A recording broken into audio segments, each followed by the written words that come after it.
بسم اللہ الرحمن الرحیم۔ حاضرین کرام، قارون کا خزانہ اور اس کا انجام۔ قرآن پاک سے ایک قصہ ہے۔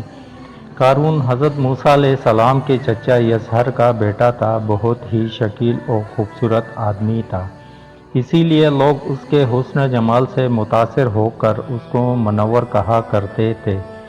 اس کے ساتھ ساتھ اس میں یہ کمال بھی تھا کہ وہ بنی اسرائیل میں تورات کا بہت بڑا عالم اور بہت ہی ملنسار اور بااخلاق انسان تھا، اور لوگ اس کا بہت ہی ادب و احترام کرتے تھے۔ لیکن بے شمار دولت اس کے ہاتھ میں آتے ہی اس کے حالات میں ایک دم تغیر پیدا ہو گیا، اور سامری کی طرح منافق ہو کر حضرت موسیٰ علیہ السلام کا بہت بڑا دشمن ہو گیا، اور اعلیٰ درجے کا متکبر اور مغرور ہو گیا۔ جب زکوٰۃ کا حکم نازل ہوا تو اس نے حضرت موسیٰ علیہ السلام کے روبرو یہ عہد کیا کہ وہ اپنے تمام مالوں میں سے 1000واں حصہ زکوٰۃ نکالے گا، مگر جب اس نے مالوں کا حساب لگایا تو ایک بہت بڑی رقم زکوٰۃ کی نکلی۔ یہ دیکھ کر اس پر ایک دم حرص و بخل کا بھوت سوار ہو گیا، اور نہ صرف زکوٰۃ کا منکر ہو گیا بلکہ عام طور پر بنی اسرائیل کو بہکانے لگا کہ حضرت موسیٰ علیہ السلام اس بہانے تمہارے مالوں کو لے لینا چاہتے ہیں۔ یہاں تک کہ حضرت موسیٰ علیہ السلام سے لوگوں کو برگشتہ کرنے کے لیے اس حبیث نے یہ گندی اور گناؤنی چال چلی کہ ایک عورت کو بہت زیادہ مال و دولت دے کر آمادہ کر لیا کہ وہ آپ پر بدکاری کا الزام لگائے۔ چنانچہ اسی وقت جب کہ حضرت موسیٰ علیہ السلام وعظ فرما رہے تھے، قارون نے آپ کو ٹھوکا کہ فلاں عورت سے آپ نے بدکاری کی ہے۔ حضرت موسیٰ علیہ السلام نے فرمایا کہ اس عورت کو میرے سامنے لاؤ۔ چنانچہ وہ عورت بلائی گئی تو حضرت موسیٰ علیہ السلام نے فرمایا، اے عورت، اللہ کی قسم جس نے بنی اسرائیل کے لیے دریا کو پاڑ دیا اور عافیت و سلامتی کے ساتھ دریا کے پار کرا کر فرعون سے نجات دی، سچ سچ کہہ دے کہ کیا واقعہ ہے۔ حضرت موسیٰ علیہ السلام کے جلال سے عورت سہم کر کانپنے لگی، اور اس نے مجمع عام میں صاف صاف کہہ دیا کہ اے اللہ عز و جل کے نبی، مجھ کو قارون نے کثیر دولت دے کر آپ پر بہتان لگانے کے لیے آمادہ کیا ہے۔ اس وقت حضرت موسیٰ علیہ السلام آبدیدہ ہو کر سجدہ شکر میں گر پڑے، اور بحالت سجدہ آپ نے یہ دعا مانگی کہ یا اللہ، قارون پر اپنا قہر و عذاب نازل فرما۔ پھر آپ نے مجمع سے فوراً فرمایا کہ جو قارون کا ساتھی ہو وہ قارون کے ساتھ ٹھہرا رہے، اور جو میرا ساتھی ہو وہ قارون سے جدا ہو جائے۔ چنانچہ دو خبیثوں کے سوا تمام بنی اسرائیل قارون سے الگ ہو گئے۔ پھر حضرت موسیٰ علیہ السلام نے زمین کو حکم دیا کہ اے زمین، تو اس کو پکڑ لے۔ تو قارون ایک دم گھٹنوں تک زمین میں دھنس گیا۔ پھر آپ نے دوبارہ زمین سے یہی فرمایا تو وہ کمر تک زمین میں دھنس گیا۔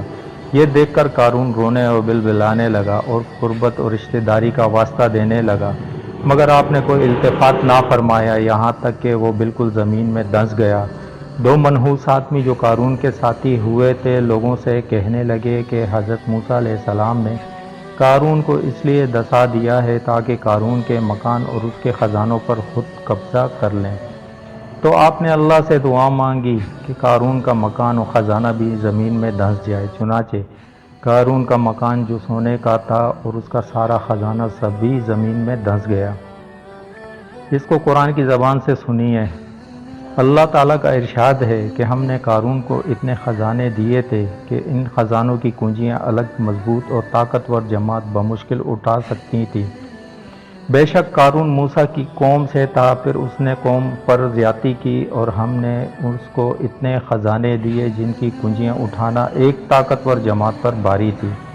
حضرت موسیٰ علیہ السلام کی نصیحت۔ حضرت موسیٰ علیہ السلام نے قارون کو جو نصیحت فرمائی وہ یہ ہے کہ جس کو قرآن مجید نے بیان فرمایا ہے، اسی خیر خواہی والی نصیحت کو سن کر قارون حضرت موسیٰ علیہ السلام کا دشمن ہو گیا۔ غور کیجئے کہ کتنی مخلصانہ اور کس قدر پیاری نصیحت ہے جو حضرت موسیٰ علیہ السلام کے ساتھ ساتھ ساری قوم قارون کو سنا رہی۔ جب اس سے اس کی قوم نے کہا اتراؤ نہیں، بے شک اللہ اترانے والوں کو پسند نہیں کرتا، اور جو مال تجھے اللہ نے دیا ہے اس کے ذریعے آخرت کا گھر طلب کر اور دنیا سے اپنا حصہ نہ بھول۔ اور احسان کر جیسا اللہ نے تجھ پر احسان کیا، اور زمین میں فساد نہ کر، بے شک اللہ فسادیوں کو پسند نہیں کرتا۔ قارون نے اپنے مال کے گھمنڈ میں اس مخلصانہ نصیحت کو ٹکرا دیا۔ وہ خوب بند سنور کر تکبر و غرور سے اتراتا ہوا قوم کے سامنے آیا اور حضرت موسیٰ علیہ السلام کی بدگوئی ایذا رسانی کرنے لگا۔ اور اس کا نتیجہ کیا ہوا، اس کو قرآن کی زبان سے سنیے، اور خدا کی اس قاہرانہ گرفت پر خوف الہی سے کراتے رہیے، اللہ اکبر۔ تو ہم نے اسے اور اس کے گھر کو زمین میں دھسا دیا، تو اس کے پاس کوئی جماعت نہ تھی جو اللہ کے مقابلے میں اس کی مدد کرتی، اور نہ وہ خود مدد کر سکا۔ یہ عبرتناک واقعہ ہمیں یہ درس ہدایت دیتا ہے کہ اگر اللہ پاک مال و دولت عطا فرمائے تو اس فرض کو لازم جاننے کے اپنے اموال کی زکوٰۃ ادا کرنا ہے، اور ہرگز اپنے مال و دولت پر غرور و گھمنڈ کر کے نہ اترائے، کیونکہ اللہ تعالیٰ ہی دولت دیتا ہے، اور جب وہ چاہتا ہے پل بھر میں دولت چھین بھی لیتا ہے۔ ہر وقت اس کا دھیان رکھیے، انکساری کی عادت رکھیے، اور ہرگز کبھی انبیاء، اولیاء و صالحین کی ایذا رسانی و بدگمانی نہ کرے، کہ ان مقبولان بارگاہ الہی کی دعا و بد دعا سے وہ ہو جایا کرتا ہے جس کا لوگ تصور اور خیال بھی نہیں کر سکتے۔